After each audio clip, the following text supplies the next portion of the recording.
Shalom, shalom, shalom. Le habla David Moshe Otero de los Caminos de Israel. Y en esta mañana de mi tiempo de break, queremos hacerte la pregunta: ¿puedes tú conocer los propósitos del Todopoderoso, del Creador? La pregunta fue planteada a Job y aparenta ser muy difícil. Entonces, pues, comenzamos por una más sencilla pregunta. ¿Qué es Dios? Quizás esta pregunta también parezca difícil, pero en realidad es tan difícil que incluso un niño pequeño sabe la respuesta.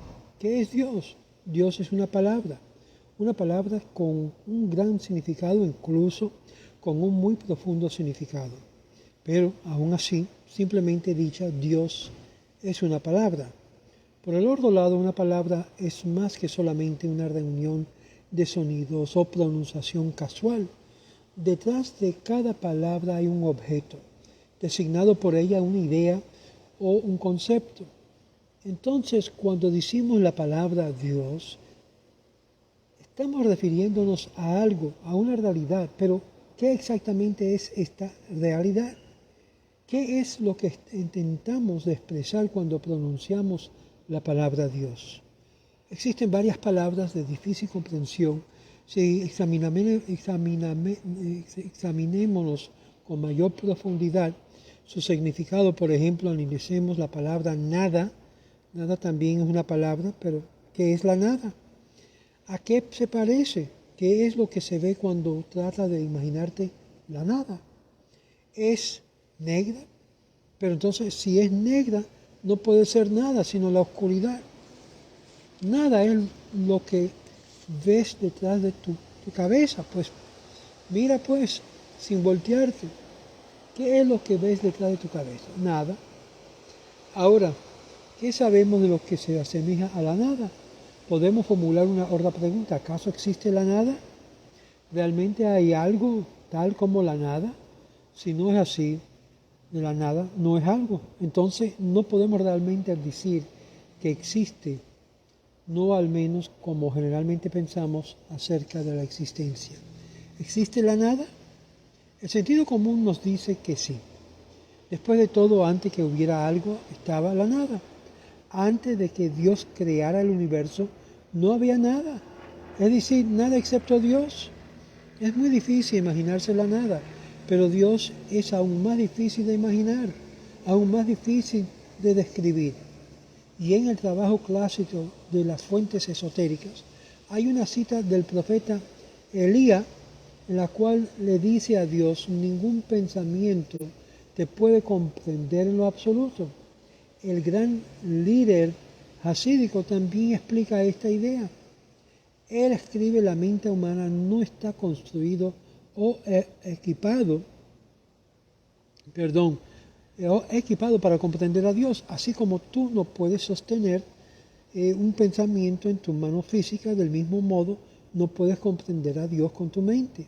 Así como ningún mano, no importa que tan grande o fuerte sea, puede comprender ningún pensamiento, no importa qué tan simple sea. De igual modo, no existe mente o pensamiento que puedan comprender a Dios.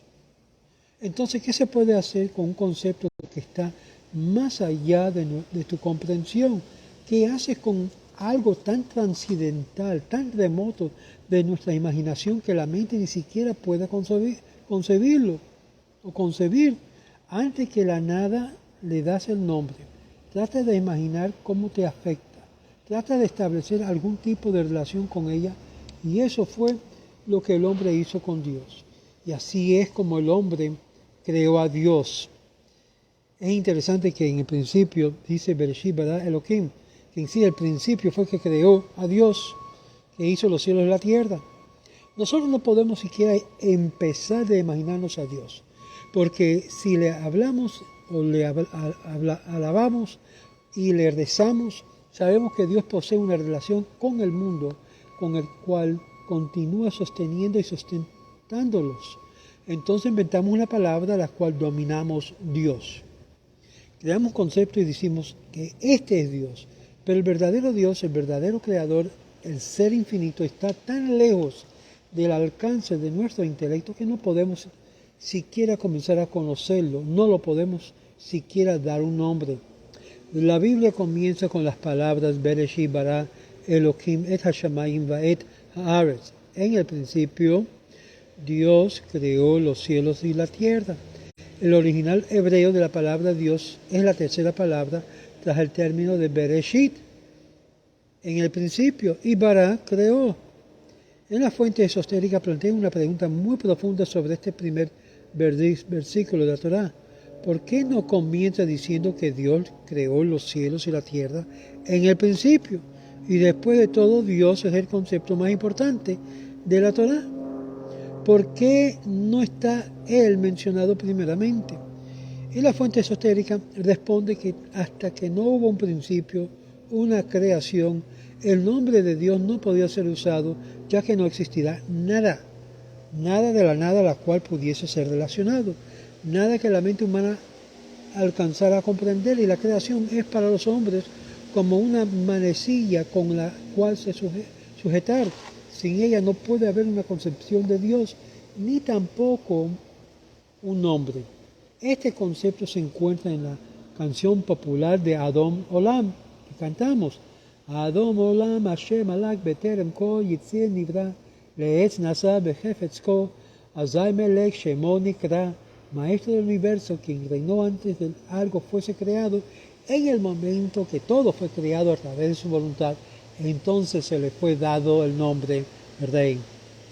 Dios siempre fue Rey, incluso antes que algo fuese creado, pero que es un Rey sin súbditos. Podemos comprender el concepto de atribuirle un nombre. Aquellos que me están siguiendo en las series de el rabino Yosef Albo, de Sefer Haikarim, va a entender que aún los atributos de verdad no es Dios, simplemente es un esfuerzo de tratar de explicar lo que es inexplicable.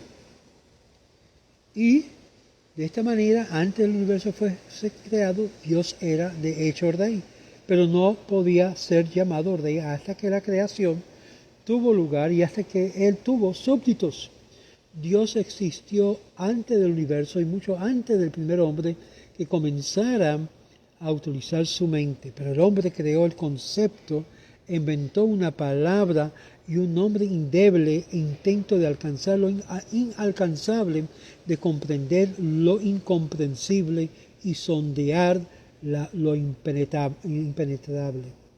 A veces el hombre crea a un Dios falso, puesto que esta es la mentira de los hombres que no pueden creer en Él y lo niegan, y uno de los más ingenuamente puede imaginarse a un Dios como un anciano, un viejo en el cielo, preferiblemente como una barba blanca, y así continuar rechazando esa imagen.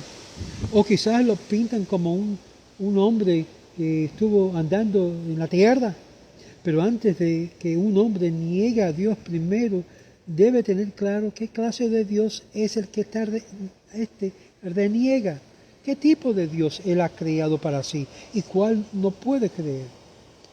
Es un Dios al estilo de Mary Poppins, la famosa fantasía de literatura de niños.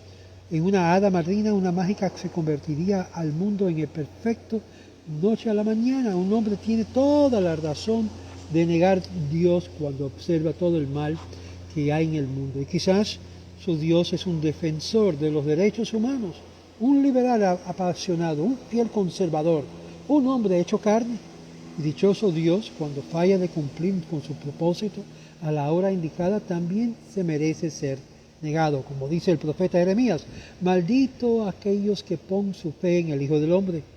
Pero si trata con suficiente empeño, si investigas lo que se encuentra en las profundidades, podrás entonces comenzar a acercarte a la verdad.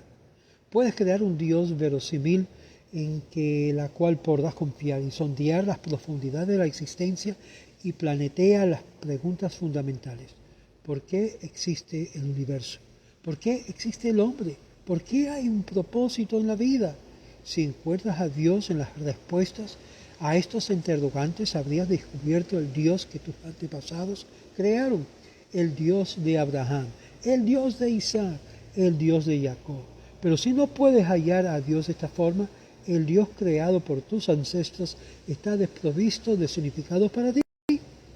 Prueba e inquiere en las profundidades de tu vida y el origen de tu ser y tus intereses fundamentales, lo que sea, que tomes seriamente, sin reservaciones. Para hacerlo necesitas quizás olvidar todo lo tradicional de lo que has escuchado de Dios o acerca de Dios, incluso la misma palabra. Pero si tú sabes que Dios se halla detrás de todo ser, detrás de toda la profundidad en la vida, detrás de todos los intereses genuinos, entonces sabes mucho acerca de Él. Has creado un Dios que tiene sentido para ti, un Dios que puede hacer tu vida más íntegra. Este es un Dios que no puede ser negado. No puedes considerar a ti un agnóstico o un ateo, porque de verdad no existe realmente ni un ateo ni un agnóstico cuando llega a entender que Él existe, que el ser humano también fue producto de algo mayor que él o ella. No puedes decir que la vida misma carece de la profundidad, que la vida es llana y lisa. No puede pensar ni tiene sentido en mi existencia. Si pudieras realizar afirmaciones sin vacilaciones ni salvedades, entonces serías un ateo. Pero de otra manera tú no lo eres. Y si la vida posee algún significado para ti, entonces ya habrás creado un Dios que te ha dado un propósito en la vida, y el Dios que tú has creado es simplemente otro aspecto del verdadero Dios, el infinito, incognoscible, innombrable, el Dios del pueblo de Israel, el Dios creador del universo. Y en el principio estaba la nada, ya estaba Dios, pero Dios no podía ser comprendido y Él no podía ser nombrado. Entonces Dios creó al hombre y al pensamiento, y Dios creó sentido y profundidad e interés, y entonces el hombre fue capaz de crear a Dios. Y este es el significado, que el hombre creó a Dios, porque no hubo nada antes de que el hombre. Y esto fue el principio, pero Dios continúa creando al mundo, sustentándolo, y el hombre continúa creando a Dios. Entonces ahora investiga tu alma. ¿Qué clase de Dios has creado en tu vida? ¿Un diosecito hecho de sangre y carne, o un Dios que sobrepasa todo entendimiento y que existió aún antes de la nada? Shalom, shalom, recuérdese, seas parte de los caminos de Israel y vas a conocer más de este Dios, a que sea tratar de alcanzar lo que no se puede comprender en la mente y el corazón humano.